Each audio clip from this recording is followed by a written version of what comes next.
All right, ladies and gentlemen, I want to thank you very much for coming. We're going to get underway. At the outset, I am Mayor Paul Broder. I want to thank everyone for being here today. I'm going to take a moment to introduce Cora Hope, who is the Senior Health Inspector for the City of Melrose. She'll be up in a second, but I do want to thank the Board of Trustees of the Soldiers and Sailors Memorial Hall for agreeing to provide the space for this event. And of course, I want to thank MMTV for doing the incredible job they always do in making sure that folks who can't be at our various meetings and other events have an opportunity to see what's going on. With that, I'm going to take this opportunity, as I said before, to introduce our Senior Health Inspector, who's been with the Melrose Health Department for many a year, has been dealing with issues like this and like others for a good part of her career. And with that, Coral, if you want to come up and kick us off, that'd be great.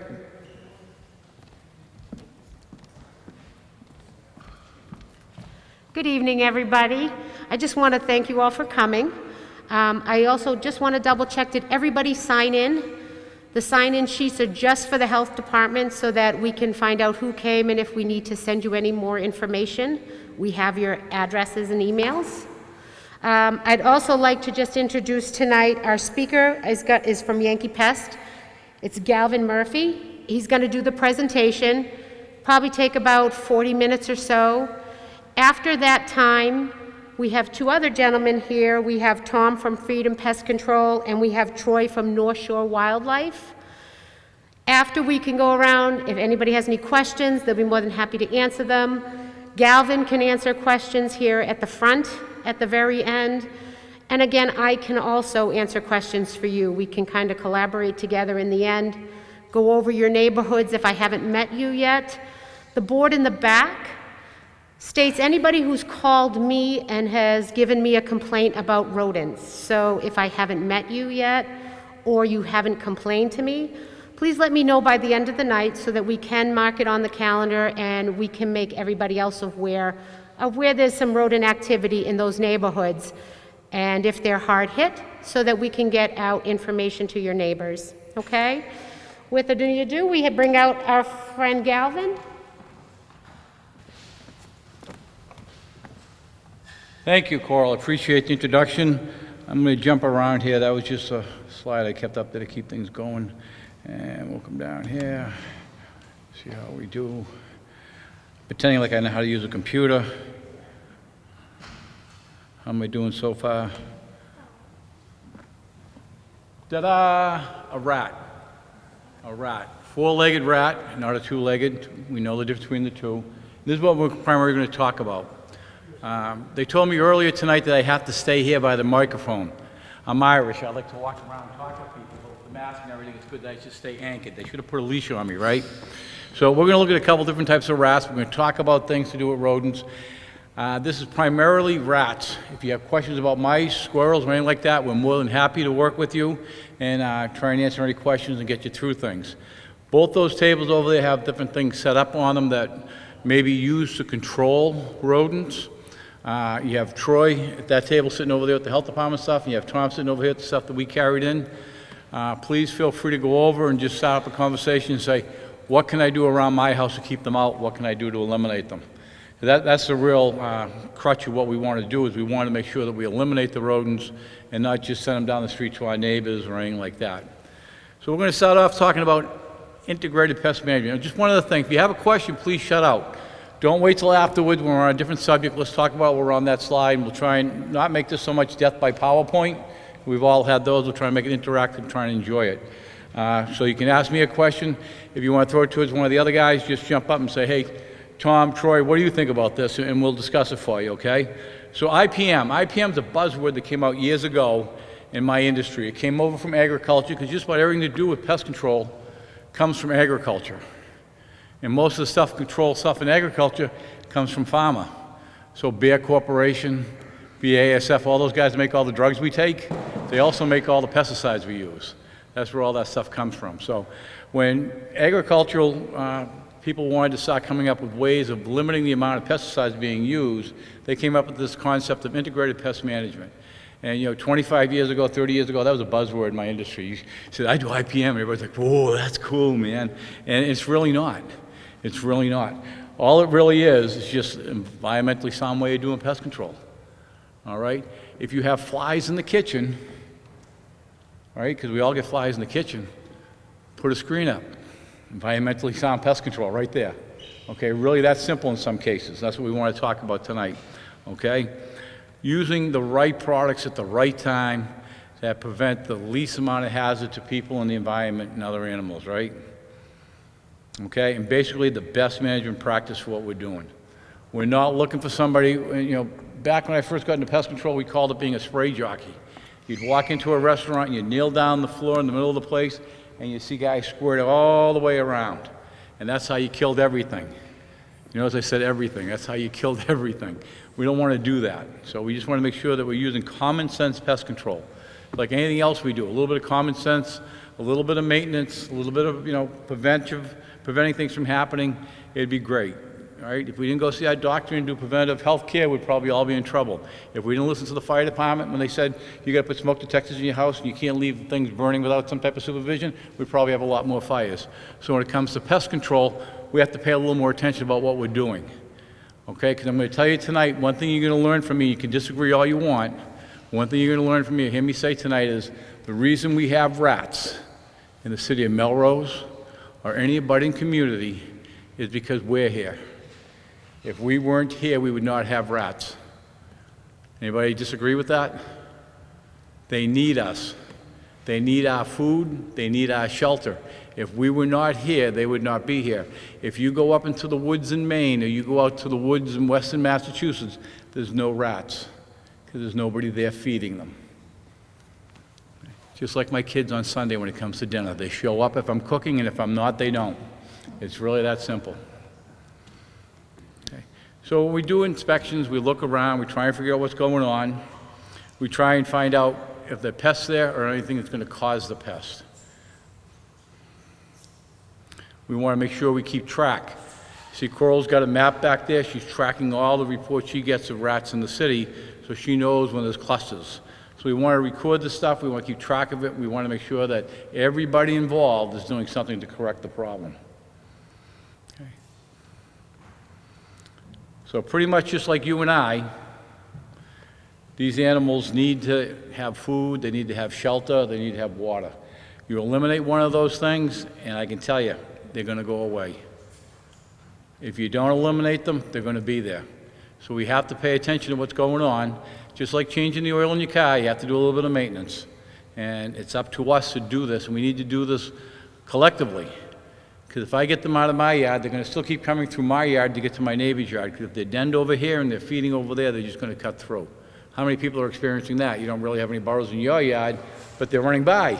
And they're waving when they go by because they appreciate your hospitality, right?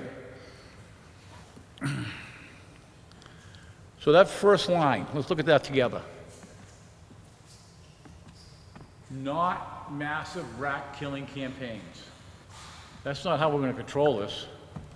We can do it. We can go to the city council and say, you need $500,000, we're going to put rat bait stations everywhere and we're going to kill everything. What's that going to do? Give us a couple of weeks of control? It's not going to solve the problem. We're going to waste money. We're going to put toxins out in the environment that don't need to be there. What we need to do is really pay attention to everything we're doing as peoples, because it's us that's causing the problem. And just poisoning these guys is not the answer.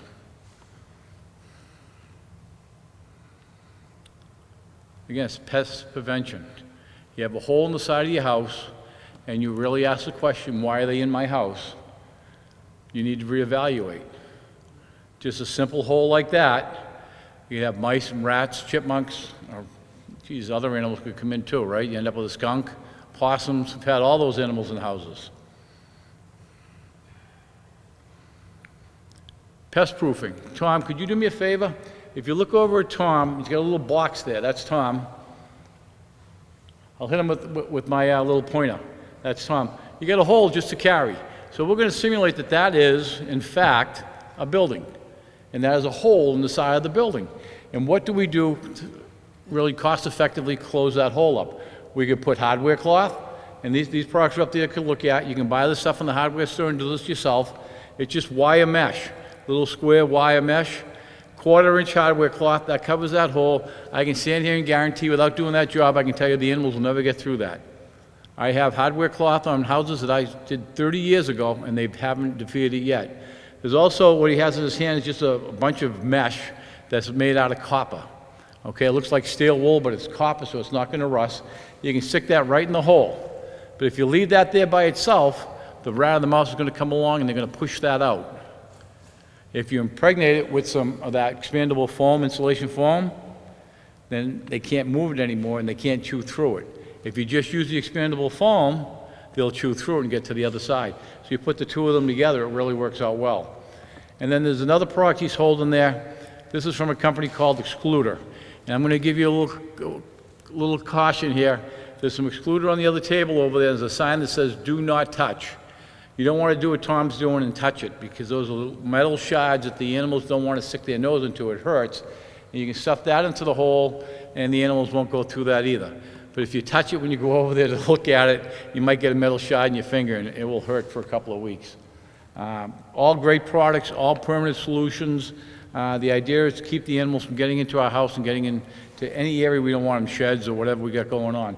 So those are some of the real easy, simple products. Do it yourself if you will, or hire a company to come in and do it for you, but they can exclude the animals from being in there. Okay. Good sanitation practices. Now that could be a wide variety of things. Let's talk about landscaping. Poor landscaping a problem for rodents? Not for rodents, it is for us. You allow overgrowth, you allow your fruit to hit the deck that's growing off the trees or whatever's coming down, you're feeding the animals, you have grass where they can hide, you're really contributing to the problem. So good sanitation practice goes a lot further than just cleaning. It involves a lot to do with simple things like mowing your grass, putting stone down where you should have stone down, and things like that. So just good sanitation practice, keep everything neat and clean and tucked away, and control of garbage and trash is huge. If you've ever been on the streets of Manhattan, which is a very special place to be when it comes to rats, I studied down there for a week at one point with Dr. Corrigan, and you walk down the street at night and all the trash bags are out in the street. Every night they pick up the trash in Manhattan, and all the bags are moving. All the bags are moving, just full of rats. We gotta watch what we're doing. They learn our habits and adapt to our habits. The rats in your neighborhood know what day trash collection is. If you don't keep it in a nice sound trash can, they're gonna get at it and they're gonna feed. We don't want them eating. We don't want the female to be strong and healthy. We have a strong, healthy female rat. She's gonna give you strong, healthy pups. And we don't want that to happen. We want to stop it before they get to that point. We want to stop it before we get to the point that we have to use poisons. We want to stop it before we have to start excluding them from our properties. We just don't want them to be there.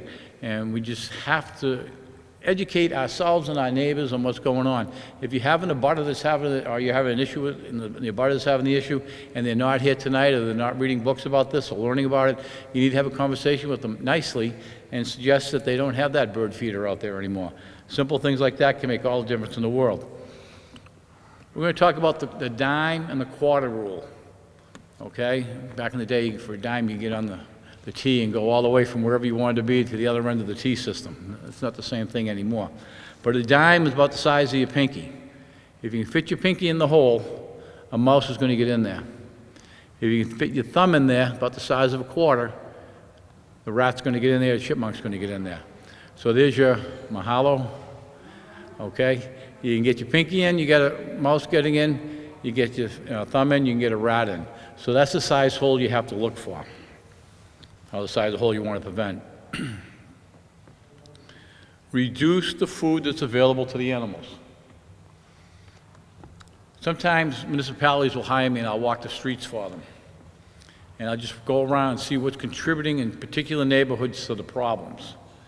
And I will find a fruit-bearing tree that nobody's maintaining, and they're not picking up the spilled fruit, and it will be eaten to the core. It'll eat all the way around. And if you're eating all those good, healthy fruits, you're going to have some good, healthy animals out there. The healthier they are, the bigger population they're going to be able to support. So if you have a bird feeder, and you're having rats in the neighborhood, think twice about it. If you have a garden, you have pear tree, you have apple trees, don't allow that fruit to be on the ground. Will they eat my tomatoes? How come nobody's asking me that question right now? That's always a question I get at this point.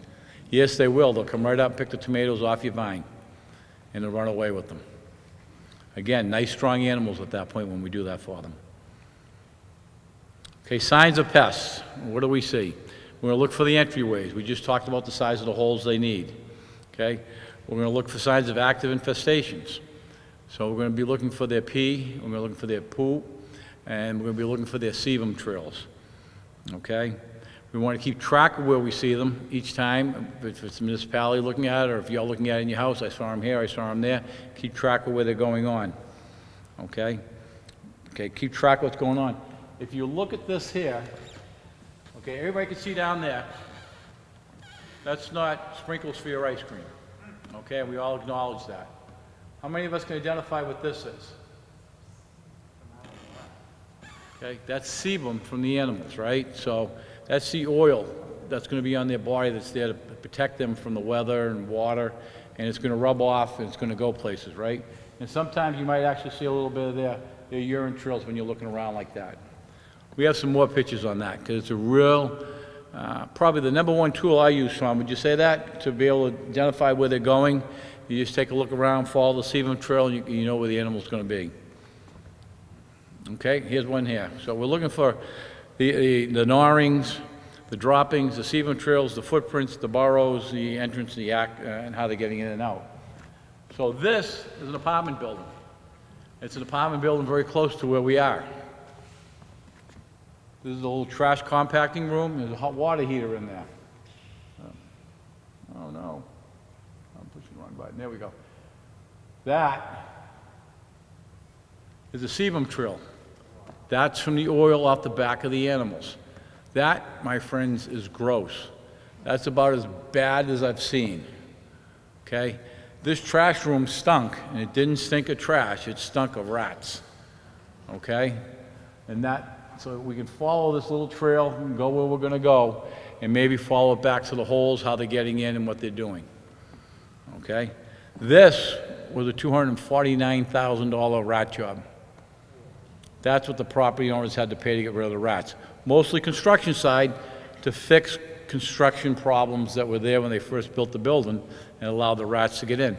Rats and mice burrow. They're excellent burrowing. They're excellent swimmers. Okay, but they're going to come underneath. They're going to come from the soil. They're going to pop up in your house. If you got a dirt floor crawl space, say, they can come from the outside and come up in that dirt floor crawl space, and you don't even know where they're coming from. They just show up. Okay? In this particular case, it was all plumbing. When they put the plumbing in, they left big holes in the foundation, and the rats were popping up there. So a couple things we're looking at here. This one here is just in the basement. We can see our sebum trails. See all that dirt? So that's what you're looking for inside your house when you're looking for mice. But also, you see how that's all falling down? That's because that insulation is full of two things: mouse urine and mouse poop. You took that down, it was beyond gross. Okay? And if you didn't see this little guy over here in the supermarket, he was trying out those olives before you got them. Okay? That's when we call the health department. Okay.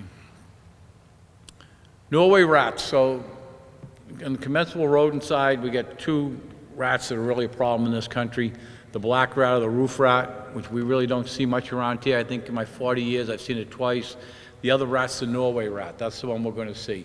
He's known as the soar rat, the water rat, the gray rat. There's all kinds of names that go with it. It's the Norway rat. It's the typical rat we're going to see around here. Maybe 40 to 50 droppings a day. But mostly going to be down in their burrows and places that we don't see it. But if you start finding them, and they're substantial size, 3/4 of an inch, you'll know where they are.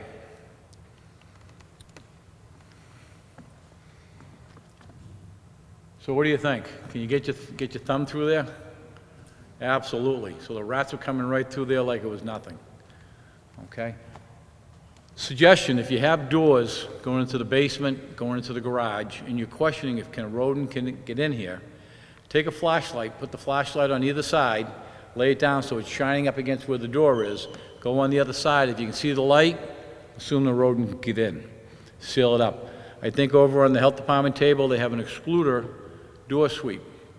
So, and the different types of door sweeps you can use. For years, I've seen people go out, oh, I think a rodent, a mouse can come in through the door, so I'm going to go out to the hardware store and I'm going to buy this product that's going to put across my door and I'm not going to have any gaps.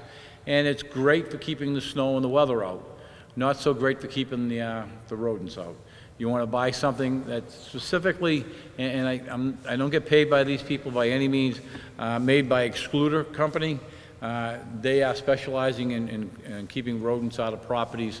And if you look at that door sweep that's over there, you get a real idea of what will work to keep the rodents out. Okay, here we are with the sebum. We've talked about that. But again, when you're looking around your homes, your businesses, you're trying to figure out what's going on, this is looking up. That's a trash chute. And where are the rodents? Everybody would say, well, automatically got to be in the trash chute with all the food. But if we look up here, we can see that oily trail. Okay? I'm not trying to make anybody here a pest control person, but so you know what's going on in your home. Maybe you want to keep this to yourself. You don't want to bring anybody in. I want to give you some of the secrets that we use to locate these animals and try and control them. So right up there, something as simple as that is telling me that rodents, rats are running across there. You get into your attic, maybe a crawl space, and sometimes in the basement, if you get a little bit of dust accumulating, you can find where the rodents are running. You can see all those marks there are all from rats running back and forth on top of this HVAC system. The rats are running back and forth, so all their paw prints are there. Okay? Oh, and if you're questioning it, you can take some cornstarch and sprinkle it out very lightly, and then you can see the paw prints in that if you think they're running through there and you want to see what's going on. Okay. Remember the quarter and dime rule. That little hole there is how they were getting into this building. So at one point, somebody ran utilities through there. There might have been something going through there too, and they took it out and they left it open. Common occurrence. Another common occurrence is you have air conditioning, central air conditioning, where the condensate line goes in and out. That's a great area for mice to get into a house. See it. It's about every day. It's about every day. Do you see this in your yard? Do you see this in the parks? So these are your burrow holes that the Norway rat's going to use. This is where they're going to live. This is where they're going to spend their days. They're going to come out. When are they most active? At dusk and at dawn. Okay, so that's when you're going to mostly see them. Can you see them during the day? Yeah, it doesn't mean they're rabid. It doesn't mean they're crazy. It means she just had a litter and she's trying to get away from the kids for a few minutes. It could be anything. She's out looking for something to eat. Yes, ma'am. I got to come back here and repeat it. So how do I tell the difference between a mouse hole, a chipmunk hole, and a rat hole? Is that basically the question? Okay, so most rat holes, if you look up here, they push the dirt out. Okay, the hole's going to be about 3.5 to 4 inches.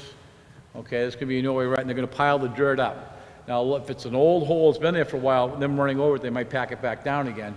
But that's going to be your main reason that you're going to say it's a rat hole. It's a bigger hole. Okay, when it comes to mice and chipmunks, it could be a little question about the size. But when it comes to a chipmunk hole, they don't push the dirt out like that. They pack it down. So it's going to be a clean entrance to the hole. It's going to be a smaller hole, probably about 1.5 inches or so. And the mouse hole is going to be much smaller than that, maybe 1 inch, 3/4 of an inch. And they're going to pack the dirt down too. Okay, so it's all about the size of the hole where you can make that call. Rats generally don't go too far from home. Okay, especially in urban areas. Why in urban areas? Because we feed them. It's like I said, my kids didn't move that far away. I feed them. Okay? But they will travel. They will travel hundreds of feet, several football field lengths, and they'll leapfrog. So what will happen is we end up with rats over here. They start having a litter. There's going to be an alpha male. There's going to be an alpha female. They're going to run the show. As she keeps having a litter and bigger and more, they're going to outpopulate that area. And the male rat's going to kick the other rats out. Tell them, get lost. He's going to beat them up. They're going to brawl about it. They're going to fight about it. And the younger, weaker rats are going to leave. And that's when they're going to leave this position, and they're going to go down here. Then they're going to do the same thing here, and then they're going to go over there. And this is how we spread them throughout the community. What they're going to do is when they leave point A, they're going to go down the street and keep looking until they find a food source. And then they're going to set up there. And they could go several hundred feet away or yards away and find another place where there's food, and another couple start having pups there and raise their family till they overpopulate, and they kick those pups out and they go elsewhere. So generally they're going to stay very close. Mice at one point we believe would stay pretty much in the same area, or we know for a fact that sometimes they'll get into a food facility, they'll be in a pallet, and there's food in that pallet, and generation after generation will stay right in that pallet and never leave.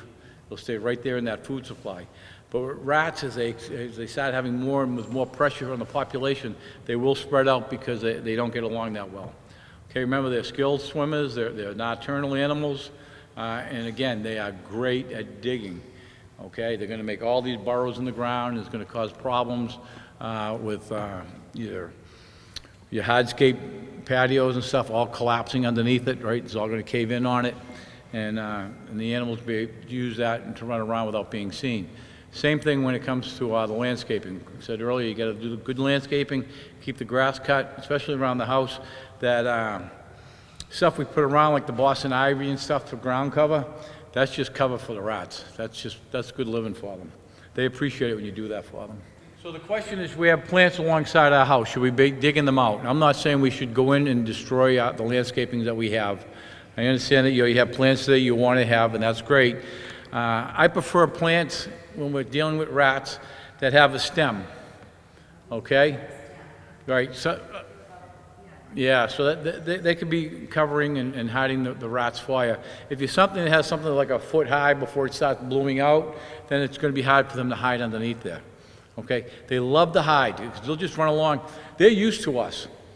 You know, I'm pretty sure as we walk the streets around here, there's a rat looking at us at some point. So they're not afraid of us. We're afraid of them. They startle us when we see them, but they're used to us going by. So the idea is if you can put plants in like that, that's going to clean up the yard and not give them coverage, as long as they can't hide, then you can be much better off controlling the rats that way. So, I mean, you don't necessarily have to kill all your plants, but you can clean up underneath them so that they don't have any place to hide, and it's really going to be a benefit. We hear all the time, I had a rat this big. The old fisherman's tale, right? Okay? Not really. Although there was just a recent study done saying that they are getting bigger. Did you read that, Tom? They're getting bigger. So just like the rest of us with COVID-19, they're putting on a little bit of weight too. But they're going to be about a foot long, and they're just going to weigh about a pound, not much more. Okay? I think Dr. Corrigan, who's the fellow that trains us, he runs the New York City Health Department war on rats. He'll tell you that, you know, the biggest he's seen is about 1.5 pounds. And if anybody's going to see a rat, that's the guy that's going to see him. 22 days. That's all she carries that litter for. 22 days, and they come out. There's going to be 8 or 9 of them, and a healthy female, 8 or 9. That's why I suggested we keep them weak. We don't give them the ability to feed well, and she's going to have less pups. We're going to have less to deal with. Okay? What happens the day after she has a litter? She's looking for mates. Okay? Her sole purpose is to keep rats alive, keep that population going. That's all she's going to do. I've read articles where they've taken up to 30 mates the day after she gives birth because she wants to get pregnant again. Okay?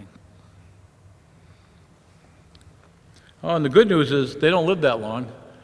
Especially in the city with the cars running over them. I mean, we see as many rats squished in the roads now as we used to see squirrels. But the thing is, they don't live that long, which is kind of good because she didn't have that much opportunity. But if she's going to live for 5 or 6 months, she's probably going to give us, 3 or 4 litters. They did come out with birth control for rats. Imagine that. I'd say maybe 15 years ago they came out with the first one. It was too strong. They took it away. They didn't want it in the market anymore. They were afraid of getting in water, and all mammals having problems with it. The one that's out there now really needs to be fine-tuned. The company just got bought out, and they're trying to change things. Again, if we can stop them from having litters, and we don't have to put poisons in them otherwise, it's a great thing. But right now, we're really not at that point that I would trust it. I'm sure the manufacturer of that product would probably yell at me for saying that, but it's just not there yet. Why do we need to control these rodents? Somewhere between a fifth and a third of today's food supply in the whole world is destroyed by rodents. Imagine if the rodents weren't out there destroying the food. I don't know how many times you've gone into a restaurant or maybe a supermarket and told them they got to throw something out because rodents have been in it. Okay, maybe they just walked across it. We don't want to eat that anyways, right? So it's a bad thing to have, okay? They are the most common mammal in the world. There's more of them than there are of us. Oh, scary, huh? Remember the old stories of there's 3 rats for every 1 person in New York City? Well, I don't think that's true, but there are more mammals than all of us in the world. And they are the second most successful mammal in the world, right behind us. They know how to survive. They're going to adapt.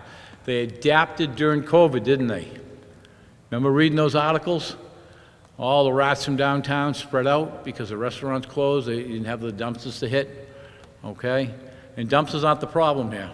We're going to get back to the same common theme. We're the problem, not the dumpster, okay? But they're the second most successful mammal in the world because we allow them to be, okay? And again, back to the meeting commensable, we're sharing the table. We're giving them food, we're giving them the ability to get food, and we're giving them harborage and shelter. So that's all on us. So this is kind of a typical layout of a rat burrow. Right? They're going to have their entranceways in, they're going to have exits that are going to be blocked, there's going to be debris on some of them. So if you see a hole in your yard, there's probably 2 or 3 more. Okay? And for us, when we're out in the field, we do this and we look at it. We say, okay, we know we have a hole here, so for every hole, we're going to say there's maybe 3 rats for every hole you see. And that's counting all 3 there. So we're going to assume there's 8 to 9 rats somewhere in that burrow complex. So that's how we can kind of estimate what's there and know what's going on in the neighborhood. So there's a bunch of the clowns that I work with on the Greenway in Boston. So one of the ways that we take care of the rat problem in there is we use this machine. And 3 good guys. I'm kind of related to one of them, but I won't let that out of the bag. We use this machine in there. It's called the Burrow RX. So there's a couple ways we can gas a hole where we believe rats are living. We can use the Burrow RX, which is just simply dump carbon monoxide down into the hole. We're talking about the Greenway in Boston. How much carbon monoxide is going by there anyways? We're not really hurting the environment, but we're forcing it to go down into the burrow where the rats are. And that's just going to, let's go back to that other slide here. All right. So if I can get the product to go down here and put some sandbags on top of these holes, I can gas that whole thing, right? We know carbon monoxide combines with the hemoglobin in the blood 250 times more readily than oxygen does. So we can get into the rat systems and we can kill them pretty much right then and there. Even if they come out and run away, chances are they're going to die from it. The other thing we can do is use dry ice. How many of you have heard that? You can go out and buy dry ice, put it in the hole, okay, and that evaporates down. All that, not carbon monoxide, but carbon dioxide is going to go down into the hole. You can't die from dioxide exposure, but carbon dioxide going into a burrow is going to displace the oxygen in there, so you're going to cause the animals to suffocate, okay? The problem is you can't go to the store and buy dry ice and just go use it. You have to have a license, and you have to go to a special facility in Massachusetts. I think it's down in Rockland. Okay, so the EPA come out, they approved the dry ice thing, which is really good. But if I'm going to do a job in Melrose using dry ice, that means I got to get up in the morning, drive to Rockland, then drive back to Melrose. And what I'm thinking about is what I have to charge a customer to do a job whenever I do something like that. So it's something that I did years ago before the EPA got involved and started regulating dry ice, and they came out with the word rat ice. Okay, how creative. But we used to just go get it. There was a place in Summerall, we get all the dry ice we wanted, and we'd use it, and we were killing rats left and right.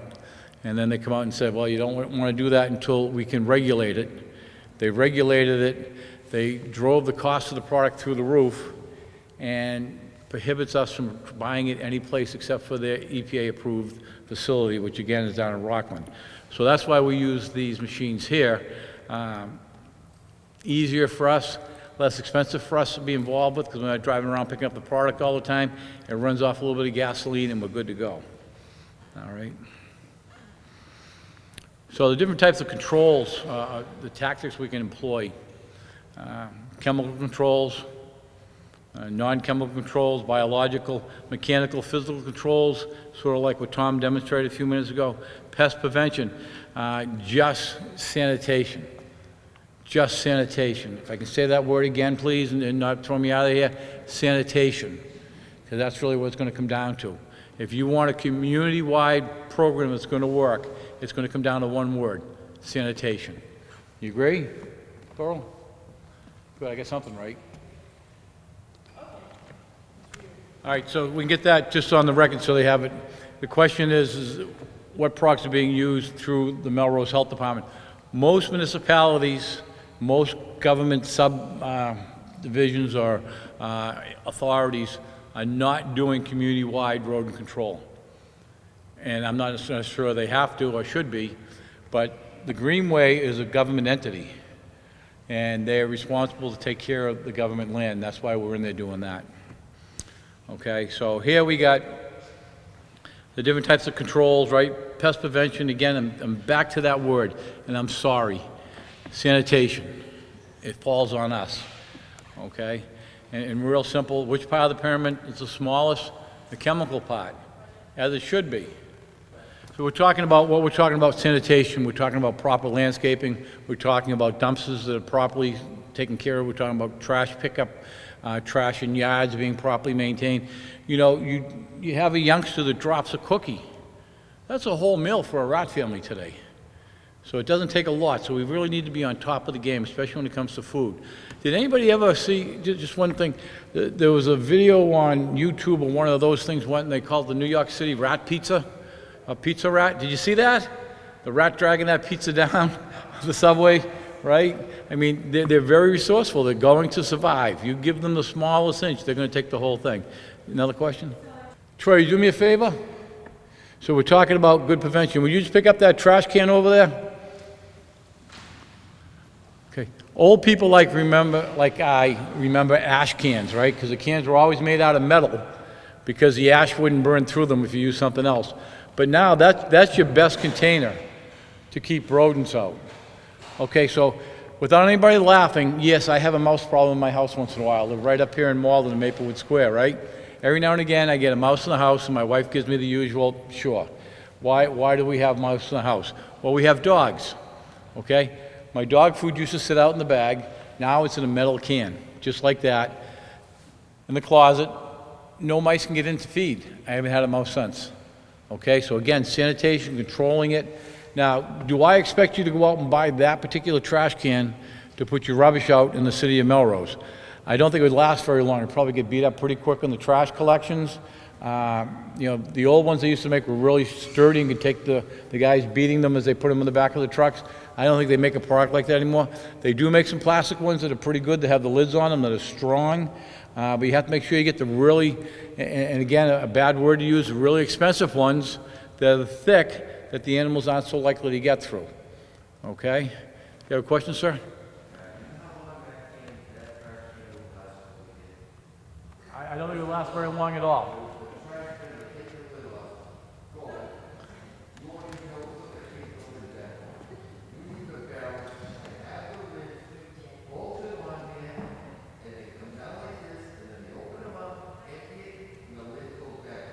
Yeah. Well, I mean, I think it has some good uses, like my dog food. Okay, I think if you're going to store some trash outside, some garbage before it's picked up, and you're going to take the bag out of it, that's a great place to keep it, and then put the bag out. Again, the rats are going to learn the days you have trash picked up. Absolutely, I don't disagree with you at all, okay? What I'm trying to show here is the smallest part of our management program should be the chemicals that we use to kill the animals off. Yes, sir? All right, so it started before the outside dining, and I get it. Probably 15 years ago, the rat problem, so we're talking about the rat problem, we're talking about outdoor dining, we're talking about the dumpsters in Melrose Center, and what's the city doing about it? I'm not too sure that the city needs to be doing it themselves. They need to be making or working with the community to solve the issues, and everybody needs to do it. So when we talk about the outdoor dining, we talk about dumpsters, it's really not the problem. The problem is that we've had some type of shift in the environment. We have more animals living around here than we've ever had before. If it's, I mean, what was it, 6 or 7 years ago, there was a deer running through downtown Malden? Where'd that come from? So we have all these animals showing up that we've never seen before. I think it has a lot to do with the environment changing. I think it has a way of us moving into the wildlands where all these other animals were, and now we're pushing them into where we live. And when it comes to the rodents, it takes anybody feeding them for them to be able to keep going. So what specifically is the city of Melrose doing to encourage businesses to do better practices and taking care of this stuff? I'm not sure. I know they're working on it. Is it going to be 100%? No, because it doesn't matter where you are, it's not going to be 100%. We're not going to completely eliminate and eradicate these animals until everybody's involved in solving the problem from it happening, never mind it from just stopping. We just can't allow it to happen anymore. And that's back to sanitation. And if we can't take responsibility for it as individuals that live and visit this city, then we're really barking up the wrong tree, I think. So we're talking now about just limited number of people that are here compared to the population of the city, people learning to do this. Hopefully this gentleman's going to get the message out to a lot of other people in the city, but we're never going to touch base on everybody. It's not going to happen. And that's why these problems continue. And if you can work with your abutters, you can talk to the people on the left side, the people out back, and say, hey, I saw a rat. Did you see a rat? We should do this and we should do that. You can always call the health department for guidance, okay? And I feel that they're going to come out and they're going to do something, okay? Now, I don't work for the health department. I don't know. But, if they, and the problem is you get pushback. And I don't think there's a health inspector in the state that can go out and just tell somebody, you got to do this today or I'm going to fine you. It takes weeks, if not months, of going back and forth. And then when the lawyers get involved, it ends up in court, and you're talking 6 months, a year before somebody does something. That doesn't help. It's got to be everybody working together and cooperating. And a lot of times people don't understand how bad their problem is. What job is it? We have one job going on that's court ordered, okay? It's been through the process. It's not in Melrose. It's going through the process. It's been court ordered. We go out and we go there at 5 o'clock in the morning before the people in this building wake up, and we do our work, because when we come out, they undo everything we do and they put food out for the animals. And that's after a judge told them to stop. So where do you go with that type of stuff? They're affecting the whole neighborhood, and then of course when they affect the neighborhood, they affect the next neighborhood and the next community. Okay? And so you need to have people on board with what's going on, and some people aren't going to be. I'm telling you, I mean, Tom could probably tell you better, but there's a bill in the State House today to do away with glue boards. There's a bill in the State House today to do away with the rodent baiting. They want to take it away from us. You can't buy it, I can't buy it, nobody can use it. Okay, so let's find ways around that. Let's use the Burrow RX. That's not going to hurt another animal. That's going to hurt the animals down that burrow today. There's different products we can use. Don't take them all away because a couple of them aren't doing the proper thing. And a home I was in today, somebody bought some pellets. They poured it around the exterior of the house, the homeowner did. Okay?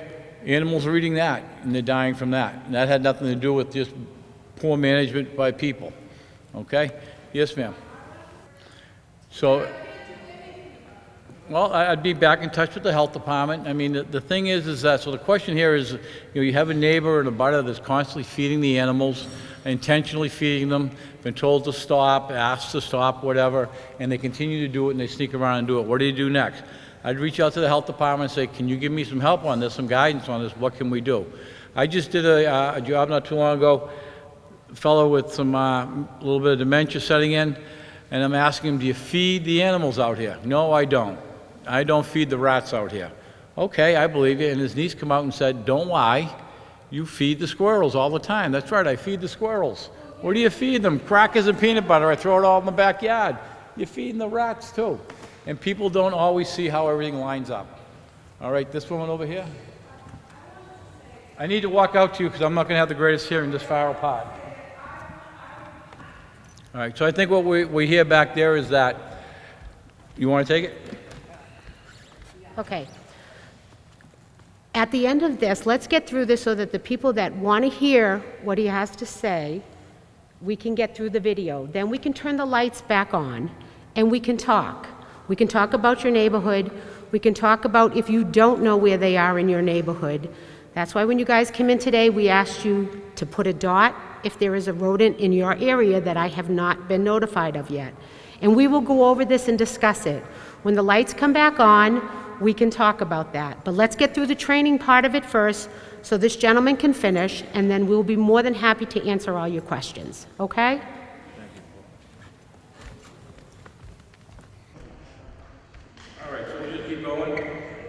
Excuse me, can I say something first, because there are people who will have to leave? We have asked the city for 3 months to help. We have asked, I have told you many times that they are everywhere in Melrose. Now no one will talk to me anymore at City Hall. All right, let me just put one point on that, if I may, okay? For everybody that has concerns what neighborhood the rats are in, just like the pandemic, you're wearing a mask, you have the vaccination, assume that they're everywhere, okay? Let's just go with there, and then let me continue with this, okay? So we will address your street. I have paperwork for you, maps for you, and anybody that's in your neighborhood at the end of this. We can meet over here. Anybody who's East Foster, the Exchange, any of those streets, I have a map, all your information, and we will go over your street specifically, that whole neighborhood, okay? We are going to talk about that at the end. Let them finish. Okay, so we'll finish the training part of this, and then we go on what's going on in the community afterwards, okay? We've been at this quite a while. Some of you might not want to stay for the whole thing, so let me finish this up. Cooperation. It's the key to the whole thing, okay? IPM is people-oriented. You have to be involved in it. You have to buy into this. This can't be a thing that you say, yeah. You have to buy into this and do this. Is all there is to it, okay? Communication skills. Let's talk about it. Let's get it out there. Let's find out what's going on, okay? Education. What Coral put together tonight is really the first step, educating people. Because hopefully this is going to go a lot further than the people that are in this room. Hopefully it's going to go out on the cable TV. Hopefully you're going to carry the word back to the people in your neighborhood and your family members and share with them these type of things. The bird feeder. There's not a problem with having a bird feeder until you have a rat problem or a mouse problem. Then you know what? Maybe discontinue for a while. Funny side note, my son does the marketing for my company. He wants to get bird feeders out at home shows and put our name on it. So when the rats come, you know who to call, okay? Just pay attention to little things like that, okay?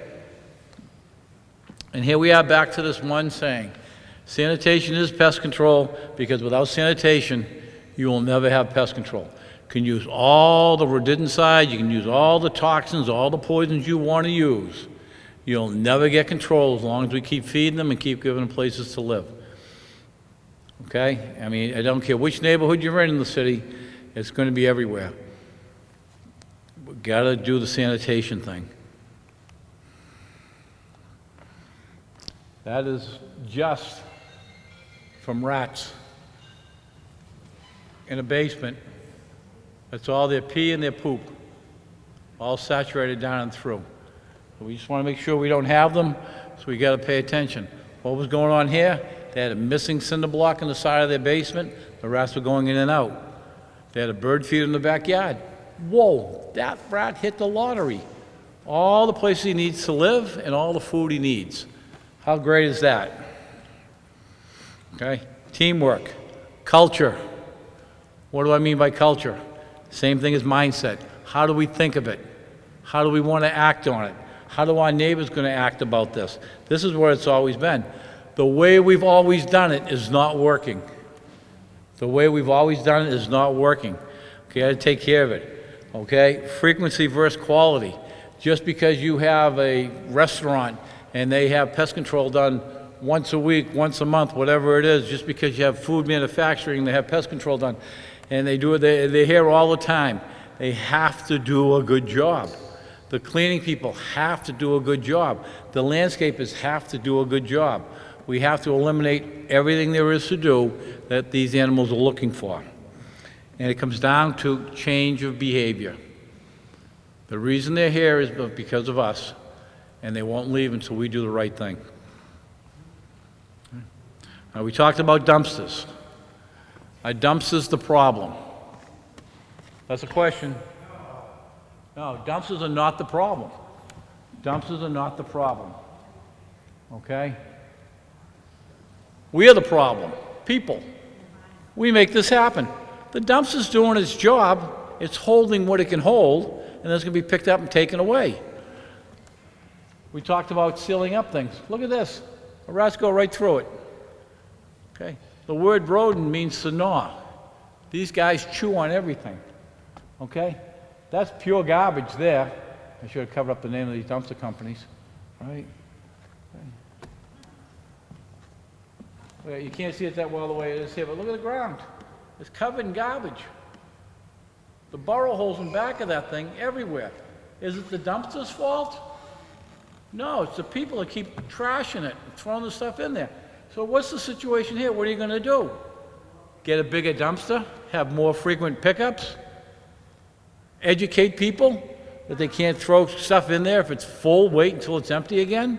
But let me say this one thing, and I hear each and every one of you. I do these classes frequently. I do them from municipalities. I'll do them for communities, apartment communities, condo communities. I'll come in and do programs like this, and we'll talk. You are not the only ones with this problem. It is just not Melrose. Everett has a major rat problem. Not to single them out, every community that butts them has a major rat problem. So it's way beyond whose trash is handling the trash which way. It's all handled different ways, and we have problems in every one of those communities. Okay, so it's just, I would love to stand here and say, yep, Melrose is the problem. Let's come in and let's, bang out Melrose real hard. But it's not. It's everywhere. It really is. I have a place down the Cape in Dennis in the middle of nowhere. In the middle of nowhere. Nothing's within miles. And did I have a rat in my yard a couple of weeks ago? Yeah. Why? Because my neighbor has a bird feeder, I think, but that's pointing fingers. So this is the floor of a restaurant. This could be your home. What's the solution? There's a hole in there. There's rats and there's mice and everything in there. That's all their poops all over the floor. That's a restaurant. Okay? It's a local restaurant. Okay, what's the best solution? Rodent bait, glue traps, snap traps, or repair the floor? Repair the floor. Fix the floor, exclude them, keep them outside. Okay? Here's some more samples or examples of what small holes look like that allow them to get into your house. Okay?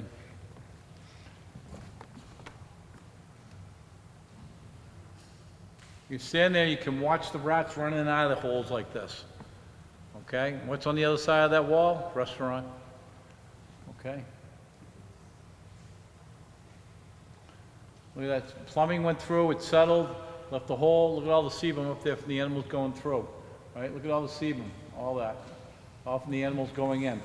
Patch up the hole. Patch up the hole, and you don't have a problem inside there. They're not going to get to their harbor. You're going to put stress on them. She's not going to have the litter she would if she didn't have the stress on her, and you're light years ahead. So pest exclusion is pest prevention is public health. If we look up here, this is a basement.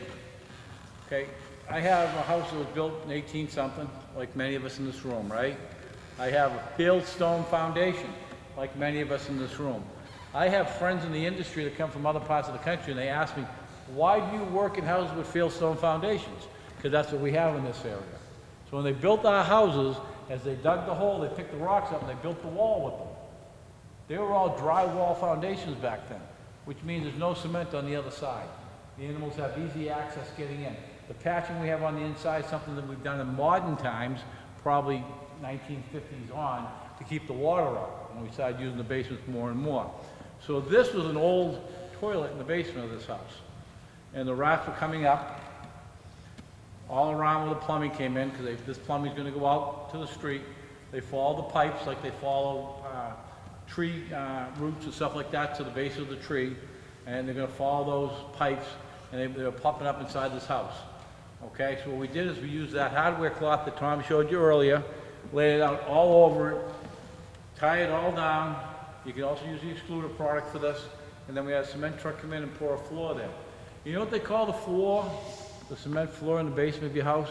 You know what the name for that is? A rat slab. A rat slab. I'm telling you, they're genius. They come up with names like that. It's a rat slab to keep the rats from burrowing up underneath. They're also going to come through your foundation walls if you have a fieldstone foundation, if there's any holes missing. All right, now my favorite slide. Hey, it's always great to have grandkids, isn't it? Thank you.